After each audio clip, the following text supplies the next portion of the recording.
Olá, sejam bem-vindos e fugiram todos. O Sporting foi campeão e, como podem ver, hoje só temos um sportinguista no painel. Uns tiraram férias, outros adoeceram de repente, outros foram à casa da tia comer. Curiosamente, tudo benfiquistas. Mas hoje vamos analisar o campeonato do Sporting com o Tomás Gonçalves Pereira e vai ter certamente a mesma qualidade de sempre. No teu podcast de futebol, gira a bola dos relevados para os teus ouvidos.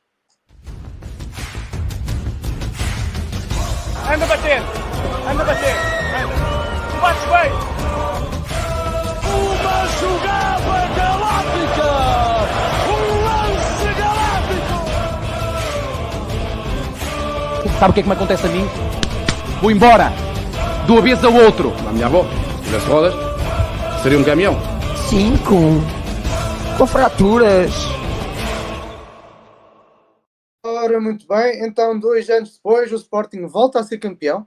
Este é o 20º título de campeão nacional, o segundo do Ruben Amorim e Frederico Varandas. Antes de mais, Tomás, parabéns. Obrigado. Ainda não é a última jornada, mas já é hora de fazer o rescaldo do campeonato. Mas primeiro, eu gostaria de saber como é que tu viveste a festa do Sporting, não é?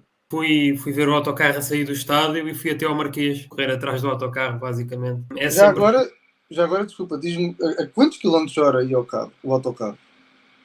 Aquilo dependia. Havia partes em que ia muito devagarinho, porque a estrada estava muito cheia de gente. E depois aquilo tinha carros da polícia, carrinhas da polícia à frente, e as carrinhas também tinham que andar mais devagar, pronto. Depois havia espaços onde havia menos gente na estrada e o autocarro andava um bocadinho mais depressa. Depois, chegando ao Marquês, andou muito devagar mesmo. Porque aquilo estava muito cheio de gente ali chegando ao Marquês.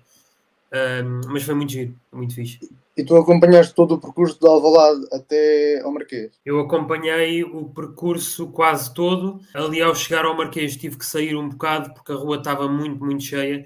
A tal rua onde o autocarro passou e onde teve que praticamente parar o autocarro porque a rua estava muito cheia.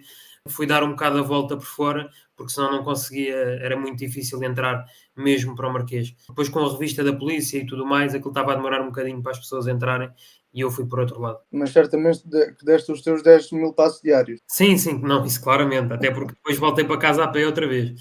Portanto, dei 10.000 passos diários ontem e hoje também, porque já depois da meia-noite foi quando voltei para casa. Portanto, o meu telemóvel, pelo menos hoje, há bocado, indicava 18.000, sendo que pai 15 foram até às 3 ou 4 da manhã. Portanto, é muito por aí. E tu depois foste lá à festa e gostaste dos hologramas na estátua, tu viste? Sim. Com os jogadores, com o símbolo do Sporting, é muito giro. Estava muito bem feito, por acaso, gostei muito. E também nós temos aqui, porque quem nos ouve e quem nos vê, vocês não têm noção, mas isto é assim. Primeiro podem já nos seguir nas nossas redes sociais, Gira da Bola no Instagram, no TikTok, também temos um grupo do WhatsApp, os links são todos aqui na descrição do vídeo. Às vezes os Reels e os Shorts são mais dinâmicos do que o próprio episódio, portanto podem nos seguir lá mesmo nessas redes sociais, que é bastante interessante. Temos tido muita polémica, é verdade, mas também é muito divertido, portanto passem por lá. E, claro, o Gira da Bola depois abre as portas, não é, para outros meios informativos, e o Tomás, que está aqui presente, por causa disso mesmo, vou aqui mostrar, teve aqui uma participação na CMTV. Dirias que isto é o teu ponto alto da tua vida? Sim, mais ou menos. Ou seja, o Sporting foi campeão, já fiquei muito feliz. Depois aparecia basicamente a comentar o título do Sporting na CMTV. Fantástico, foi espetacular. Os jornalistas já te conhecem. Foi parte da festa, neste caso. Exatamente, e os jornalistas já te conhecem, porque muitos vêem o Gira da Bola, não é? Exatamente. E já conhecem a tua cara. Já agora, também foi este rodapé que está aqui a passar, foi uma frase que tu disseste? Não, isto foi o famoso VT da CMTV. O VT é a pessoa que faz estas coisas, sempre estas coisas inventivas. É mesmo, eu gostava de saber quem é que faz isto, é uma pessoa, são várias, porque isso é artístico puro e duro. E diz-me uma coisa, como é que é ser campeão no sofá? Que agora é uma pergunta que obviamente se faz. Fez-me um bocadinho de confusão. Eu a certa altura estava um bocadinho a torcer pelo Benfica contra o Famalicão. Porque eu gostava que o Sporting fosse campeão em campo contra o Estoril. Mas pronto, a festa é a mesma. Eventualmente houve pessoas que não estavam à espera de festejar hoje. acredito, mas para mim a festa foi a mesma. Também moro mais ou menos perto do estádio, relativamente perto, portanto não foi difícil ir para a festa, mas ainda por cima um domingo, e sem o Sporting jogar nesse domingo é complicado para muita gente, acredito. É verdade, e certamente que se fosse, por exemplo, para a semana, até o próprio Marquês encheria muito mais, porque vinha pessoas do Algarve, do Norte, até das ilhas, portanto iria encher. Mas o sentimento de ganhar no sofá, se calhar, é menor o gosto do que se fosse em campo, não é? Se fosse um jogo jogado, não sei. É um sentimento ligeiramente diferente, dava um bocadinho mais pica, digamos assim, ganhar em campo. Assim, pronto, assim é mais um jogo em que os jogadores vão pintados de verde e branco no cabelo e na maçã do rosto e não sei o quê. O Sporting é campeão, isso é que é o mais importante. Ok, muito bem. Então, e para ti, não é, como sportinguista, melhor do que ninguém poderá responder, qual foi o melhor ou o momento mais marcante para ti esta época? Um momento que eu diria que foi o mais marcante, talvez a vitória contra o Benfica em Alvalade, neste caso para o campeonato, claro, porque foi um momento em que dissemos, ok, este ano temos mesmo que ser campeões. Já íamos à frente, ganhando ao Benfica foram mais 3 pontos, naquele famoso jogo que as pessoas costumam dizer que vale 6 pontos, ou seja, são os 3 pontos que o Sporting ganha, os 3 pontos que o Benfica não ganha, e a partir daí o Sporting tinha mesmo que ser campeão. Mas por outro lado, por exemplo, lembro-me no jogo depois, no jogo da Luz, também contra o Benfica, portanto a visita à Luz, em que o Sporting perde 2-1, mas eu senti que a equipa estava bem, estava por cima da equipa do Benfica, penso que isso foi mais ou menos unânime nas opiniões de quem viu o jogo, que o Sporting jogou melhor, tinha mais equipa, mesmo não tendo, o Benfica tem individualidades mais fortes, mas mesmo o Sporting tendo mais equipa em termos coletivos, teve melhor no jogo e mesmo depois dessa derrota eu continuei a acreditar muito que o Sporting ia vencer o campeonato, porque viu-se uma alma diferente no Sporting, quanto a mim. Mais equipa e mais espírito nos jogadores. Sim, ou seja, é quase como se fosse quando os sportinguistas começaram a ver que, espera aí, isto afinal é mesmo para ser. Exato. Claro que o sportinguista tem sempre esse pensamento, não é? Sim. Pode ser este ano, não é? Mas se calhar esse foi o momento mais marcante. E o gol mais marcante para ti seria nesse jogo também ou noutro jogo? Eu acho que tenho que ir para o gol do Jenny Katamo, o segundo, contra o Benfica, aos 90 minutos, penso eu, ou 91. Aquele gol na sequência de um canto de fora da área. Até porque, ainda por cima, no lance anterior, o Bragança falha um gol de baliza aberta, que a bola prende-lhe nos pitons, ou não sei o quê. Podíamos ter feito o 2-1, não fizemos, sendo um jogo, como é óbvio, muito importante contra o Benfica. E no lance seguinte, portanto, esse lance dá um pontapé de canto, e no pontapé de canto, o Jenny Katamo faz o 2-1. E, portanto, nesse sentido, acho que foi um gol muito importante. E depois, porque obviamente dá a vitória contra o Benfica e que foi um resultado muito importante. E vê que, repara que se calhar não era um gol desse jogador em particular que se esperava que fosse o gol mais marcante. Não, e às tantas foi, porque lá está, é uma equipa. Mas também a pergunta que eu te posso fazer é, para ti, qual foi o jogador-chave desta época? Apesar de eu já saber a resposta, faço a pergunta, não é? O jogador-chave tem que ser o Gyökeres, é impossível fugir a isso, porque é um jogador que mesmo quando a equipa, por exemplo, quando a equipa passa por dificuldades e o adversário empurra mais para trás a equipa do Sporting, o Sporting estica e muitas vezes o Gyökeres sozinho para 2 defesas, recebia a bola, virava-se, arrancava, ia para cima, ganhava uma falta, um canto, um lançamento, e a equipa do Sporting já subia, portanto estava cá atrás metida e em 10, 15, 20 segundos estava lá à frente com um pontapé de canto, um livre, um lançamento no meio campo do adversário, e isso faz toda a diferença em qualquer equipa. O Benfica, por exemplo, não tem um avançado assim, o Porto não tem um avançado assim, e isso faz diferença. Além, obviamente, da quantidade absurda de golos que marcou em todas as competições, nomeadamente no campeonato. Além de que tem, para além desses golos todos que tu mencionaste, que já são 27 golos, também tem 9 assistências. Portanto, Exato. Está no 4º lugar em assistências da Liga. É um jogador muito bom. E diferentemente do Paulinho, porque o Paulinho falava-se muito, pronto, também teve a sua participação nesta época, mas falava-se muito que o Paulinho, até mesmo o Ruben Amorim dizia que o Paulinho é um jogador diferenciado porque ele consegue defender, não sei o quê. Mas nós, os sportinguistas, sempre disseram, mas espera aí, o avançado é para marcar golos. Claro que se ele puder depois ajudar na defesa, é excelente. E este Gyökeres é de facto essa peça-chave.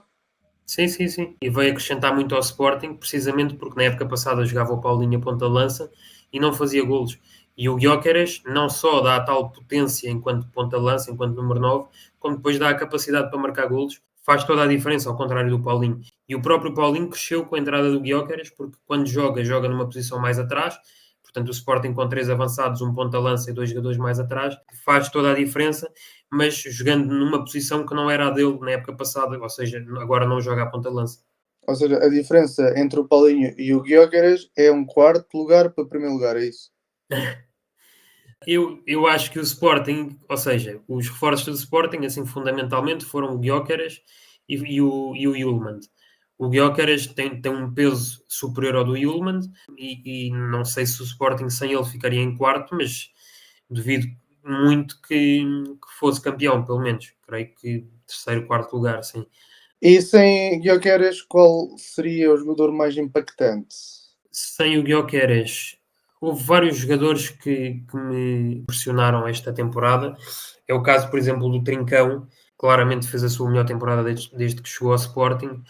Já não fazia uma temporada tão boa desde que estava no Braga, curiosamente o treinador era o mesmo, Ruben Amorim, e de facto fez também toda a diferença, principalmente quando o Edwards, que jogava também ali no lado direito do ataque, caiu de forma e passou a ficar no banco, e o Trincão entrou e mostrou muita qualidade, vai para cima, marca, assiste, ainda agora lá está contra o Portimonense, fez um golo com assistência do Paulinho, mas por exemplo o próprio Hjulmand, como eu estava a dizer há bocado, também não teve o impacto do Gyökeres, mas também teve um grande impacto, porque, por exemplo, vimos muitas vezes o Sporting muito por cima das equipas adversárias, principalmente quando jogou em casa. De resto, o Sporting tem 17 vitórias em 17 jogos em casa, e foi muito importante o Hjulmand enquanto tampão do meio campo, porque as equipas defendiam em bloco baixo, e quando tentavam sair em transição, o Hjulmand é, penso eu, o jogador mais importante no meio campo para recuperar a bola.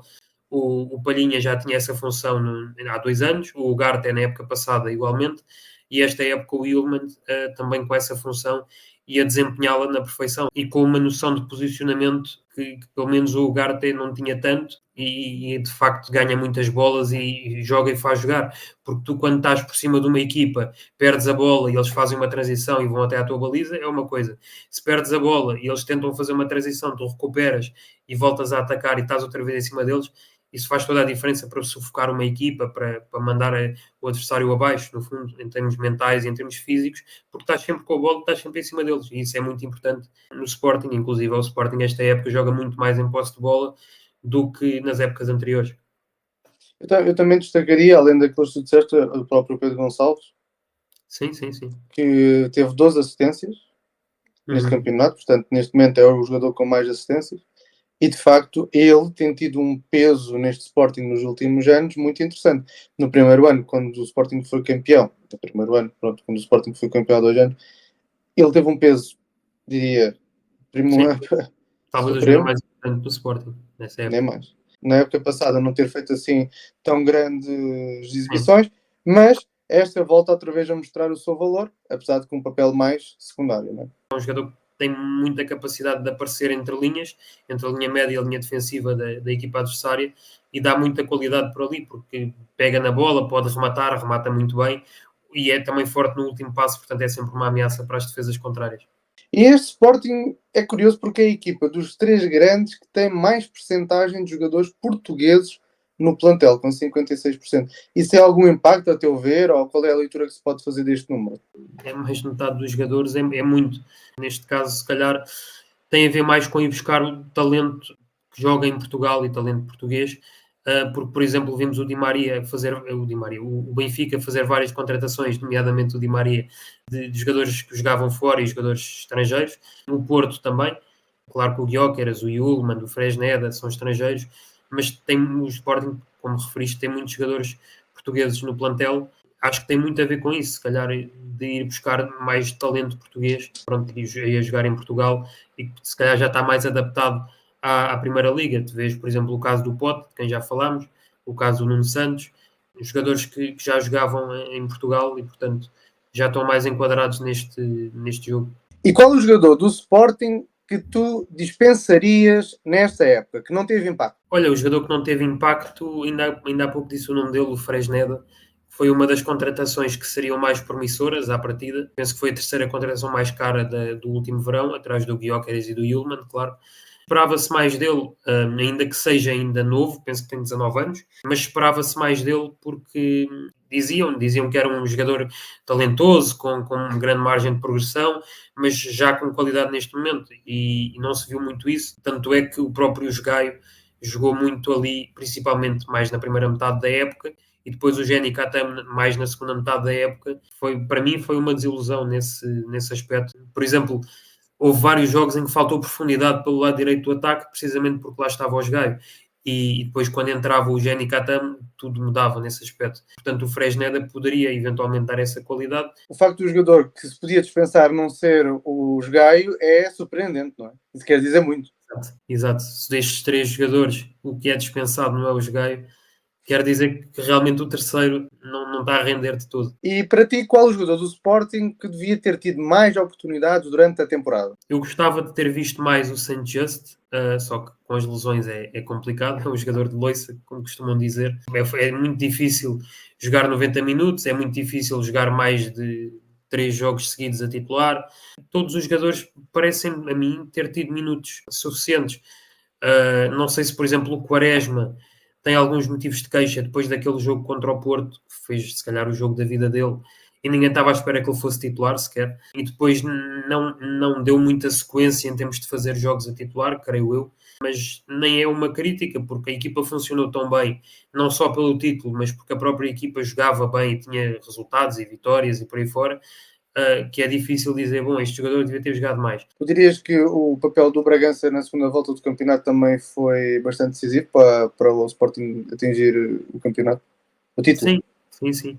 Essencialmente na segunda volta do campeonato, como disseste, porque de facto, quando pega na bola, nomeadamente também faz um pouco aquilo que faz o Pedro Gonçalves quando joga como médio, ou seja, a receber entre linhas. Portanto, o Yulman um bocadinho mais atrás, o Bragança, o Pote ou o próprio Morita um bocadinho mais à frente. O Bragança recebe entre a linha média e a linha defensiva do adversário, só que ele é um jogador muito inteligente e eu acho que ele está muito melhor nesse aspecto com bola, porque ele antes, por vezes, por exemplo, demorava muito a decidir, agora já toma a decisão, além de tomar a decisão, uma boa decisão, toma a decisão de forma mais rápida. E quanto a guarda-redes, Adam ou Israel? Olha, eu espero que o Sporting esteja aí no mercado a ver alguns guarda-redes que possa contratar, porque nenhum dos dois me satisfaz o suficiente. Penso que o Adam jogou na primeira volta, depois entretanto lesionou-se, não tenho bem noção de quando é que se lesionou, mas até essa lesão não me pareceu que tenha mostrado qualidade suficiente para ser titular numa equipa candidata ao título. Lembro-me, por exemplo, de um penalti, não me recordo em que jogo foi, um jogo fora, em que ele sai da baliza completamente desamparado e o adversário ganha a bola prima aquilo e ele vai contra o avançado e faz falta, balrou ao avançado e faz falta. O Franco Israel entrou com essa lesão do Adam, mas também não eu acho que ele teve num nível mais alto do que o Adam, o que creio que até surpreendeu os sportinguistas e a mim pelo menos surpreendeu-me, porque o próprio Israel era suplente, portanto em princípio o Adam estaria num nível mais elevado. Eu penso que o Israel apresentou um nível mais elevado do que o Adam, ainda assim não me satisfaz o suficiente. Eu acho que o Israel é um bom suplente para o Sporting, mas para ser titular tenho muitas dúvidas. Falta ali qualquer coisa, não é? Não dá assim muita segurança, até tem um apelido muito engraçado, não é? Por algum motivo. E portanto é complicado. Agora, achas que foi total mérito do Sporting ou muito de mérito das outras equipas rivais? É um bocadinho dos dois. Acho que há muito mérito do Sporting, por exemplo, na forma. Tu vês a equipa do Sporting a jogar muito bem, com um coletivo muito forte. Acho que foi claramente, do princípio ao fim do campeonato, a melhor equipa a jogar à bola. O Porto teve ali uma fase em que também jogou bem, talvez equivaleu o nível do Sporting, depois voltou a cair, e o Sporting não. É que a diferença é um bocado essa. É que uma coisa é tu estares num nível alto, outra coisa é tu conseguires manter esse nível alto durante os 7, 8, 9 meses, penso eu, que dura a época desportiva. Por outro lado, se formos olhar aos rivais, o Benfica e o Porto, olhando, por exemplo, primeiro ao Benfica, segundo classificado, esperava-se muito mais do Benfica, com os reforços que teve, e uma equipa que quer ser campeã, não chega a isto. Isto para dizer que, quanto a mim, o planeamento da época do Benfica falhou redondamente. Depois, quanto ao Porto, não tanta qualidade individual, claro. Teve ali uma fase, penso que foi ainda antes da Taça das Nações Africanas e da Taça Asiática, que levou alguns jogadores que eram importantes na altura, como o Taremi, por exemplo. O Porto apresentou um nível ali bastante razoável em termos de coletivo, a fazer alguns bons jogos e a jogar futebol, bom futebol, a jogar bem à bola, mas depois acabou por cair. Acabou por cair porque não conseguiu manter essa regularidade que o Sporting conseguiu. E foram muitos maus resultados ao longo da época do Porto, tanto é que o Porto está mais perto do Braga e até do próprio Vitória de Guimarães do que está do Benfica. E terá sido, aliás, para a semana, também vamos ver se temos aqui os benfiquistas, para ver se eles podem por si só também explicar melhor esse desaire, apesar deles ao longo destes programas terem também já dito algumas pistas para que isso possa acontecer. Mais uma vez agradecemos a todos aqueles que nos ouvem regularmente, todas as semanas. Temos redes sociais, por favor, vejam, Instagram, TikTok, estamos nessas redes sociais, além do Spotify, iTunes, etc. E será que este foi o melhor Sporting dos últimos anos? Sim, eu tenho pensado um bocado sobre isso. Eu acho que foi pelo menos o melhor Sporting desde o primeiro ano do Jorge Jesus. Em termos de jogo jogado, em termos do coletivo, a qualidade do coletivo, porque as qualidades individuais, não tanto como as equipas do Jorge Jesus, não estavam a um nível tão alto, mas isso não faz a qualidade da equipa em si, e portanto a qualidade do coletivo eu penso que foi superior, claramente, a qualquer outro ano do Ruben Amorim, e portanto penso que qualidade a este nível, talvez só mesmo no primeiro ano do Jorge Jesus. Depois disso, penso que nunca mais vimos o Sporting a jogar tão bem. Há quem diga que este é o Sporting que foi melhor treinado desde os 5 violinos. Não sei porque eu não sou desse tempo, portanto não posso ir tão lá atrás. Lamentavelmente. Agora, exatamente. Realmente há muito mérito dos jogadores do Sporting e da equipa técnica do Sporting. E, noutra perspectiva, noutra vertente, até que ponto o Varandas, o presidente, teve alguma influência neste campeonato? É possível avaliar isso? Eu acho difícil avaliar isso. Eu acho que o Ruben Amorim não é só treinador do Sporting, eu acho que ele é diretor desportivo, é diretor de comunicação, é diretor da academia, é diretor de uma série de coisas e realmente é extremamente competente porque as coisas desenrolam-se e correm muito bem. Repara que o Varandas, desde que começou a ficar mais desaparecido, porque ele antes falava muito, ia muito falar com os jornalistas, aos microfones, gostava muito daquilo, e desde que ele começou a desaparecer mais, não é que isto tenha alguma correlação, mas a verdade é que o nível do Sporting, o nível da equipa do Sporting aumentou. Não estou a dizer que há uma causalidade aqui, que uma coisa está ligada à outra, mas sendo que o Varandas desapareceu um bocado do mediatismo e o nível do Sporting aumentou, podemos dizer que esse mediatismo do Varandas pelo menos não ajudava a equipa. Um presidente de um clube, eu acho que tem é que contratar as pessoas certas, porque nunca poderá fazer tudo, e com toda a honestidade, quer dizer, o Varandas era fisioterapeuta no Sporting, não será, creio eu, uma pessoa, digamos assim, especialista num cargo diretivo. Agora, se tiver as pessoas certas com ele, estará sempre mais perto de fazer um bom trabalho. Eu penso que o Ruben Amorim está a fazer um bom trabalho, juntamente com a equipa técnica, claro, que ele refere isso muitas vezes, mas, por exemplo, o Hugo Viana, que oficialmente, pelo menos, é o diretor desportivo do Sporting, penso que está a fazer um bom trabalho também, e prova disso é que as contratações do Sporting, as duas mais caras, o Yulman e o Gyökeres, realmente resultaram em cheio. Podemos comparar, por exemplo, com a contratação mais cara do Benfica no verão, foi o Coxu, e o nível apresentado pelo Coxu foi muito abaixo, inclusive ele deu aquela entrevista muito polémica a dizer que, por exemplo, que não estava a jogar na posição que queria, que não foi bem recebido no Benfica e tudo mais, portanto acho que não exploraram bem as qualidades dele, enquanto que no caso do Sporting, tanto o Yulman como o Gyökeres penso que encaixaram como uma luva na equipa do Sporting e o Ruben Amorim conseguiu tirar deles as melhores qualidades que eles têm. E quanto ao percurso na Liga Europa, como é que pode ser avaliado? Sobre o Sporting na Liga Europa, fomos eliminados por uma equipa como a Atalanta, que não é favorita a ganhar a Liga Europa, mas tem boas hipóteses de ganhar a competição. E no fundo, se formos a ver, eu penso que a Atalanta foi a última equipa a vencer, aliás, foi a única equipa que venceu em Alvalade esta época, ou seja, o Sporting nas competições internas venceu sempre. Agora, contra a Atalanta seria sempre muito difícil passar à próxima fase, mesmo assim, fazendo um mau jogo em Alvalade. Depois, em Itália, o Sporting parece-me, jogou muito bem, fez um excelente jogo e já no final esteve muito próximo de marcar um golo que virava a eliminatória a favor do Sporting. É aquela coisa, a bola que entra, a bola que não entra. Lembro-me de um lance em que o Paulinho, há um cruzamento, está o Paulinho e o Gyökeres na área, o Paulinho basicamente cabeceia para fora e tira o pão da boca ao Gyökeres. São pormenorzinhos que depois acabam por deixar o Sporting eliminado, mas não faria uma avaliação negativa do percurso do Sporting na Liga Europa, porque a verdade é que ficou em segundo no grupo, atrás da Atalanta, que é uma equipa muito forte, depois eliminou o Young Boys e acabou por ser eliminado pela Atalanta na fase seguinte. Não é que seja um percurso por aí além, obviamente, mas não diria que é negativo. Fora a Liga Europa, ainda há uma competição que o Sporting pode ganhar. 2001-2002 foi a última vez que o Sporting fez a dobradinha e deve estar, obviamente, confiante que poderá acontecer de novo, não é? Sim, estou muito esperançoso nisso.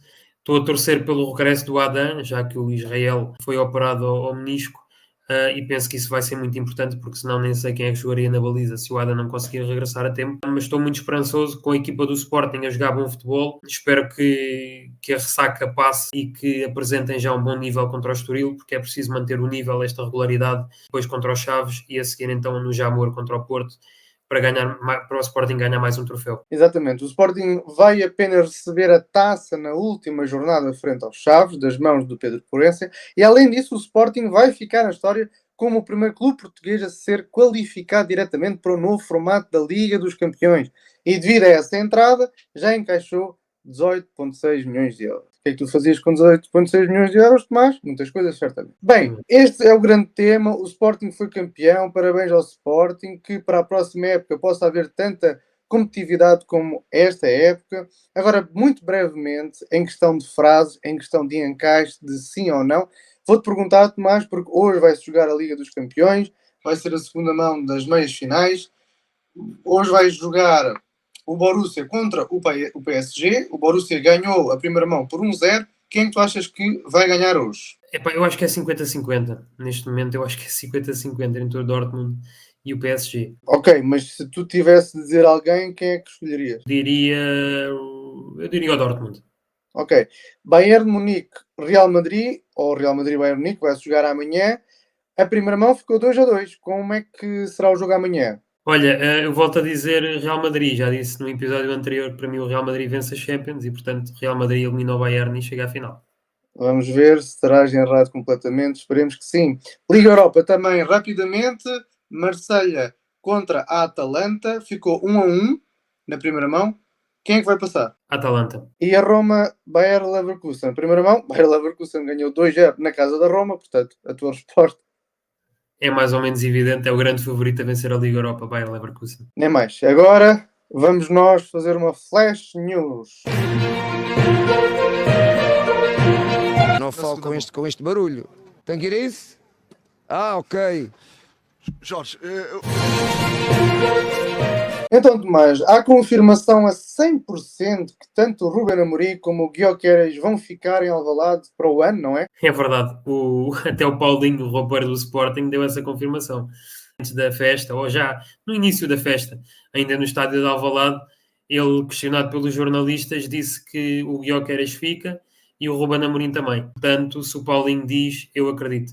Claro, certeza. Mas pronto, mas agora um bocadinho mais a sério. O próprio Ruben Amorim, no caso do Ruben Amorim, o Liverpool está a negociar com o treinador do Feyenoord, acho eu. Entretanto, o West Ham também já arranjou um treinador, que é o Roland Lopetegui, muito conhecido dos adeptos portugueses. E, portanto, penso que se estão a fechar as portas para o Ruben Amorim, o que é ótimo para ele permanecer por cá, pelo Sporting. Entretanto, o Marquês, na festa, ele disse qualquer coisa como diziam que só íamos ganhar títulos de 18 em 18 anos, diziam que só tínhamos ganho o campeonato porque não tínhamos público, e agora dizem que não vamos ser bicampeões.